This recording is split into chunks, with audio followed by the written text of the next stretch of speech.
నందమూరి బాలకృష్ణ టాలీవుడ్ ఇండస్ట్రీలో సినిమాలలో నటిస్తూ జనాలకు అన్యాయం చేసే రౌడీలను గూండాలను ఆయన నాశనం చేస్తూ ఒక విధమైన పాత్రలు ప్రదర్శన చేస్తూ నటిస్తూ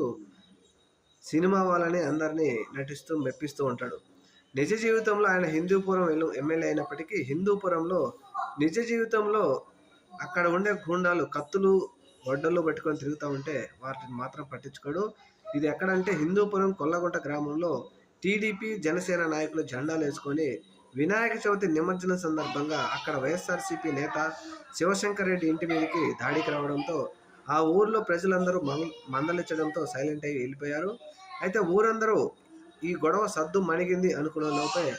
జనసేన టీడీపీ నాయకులందరూ ట్రాక్టర్లతో కత్తులు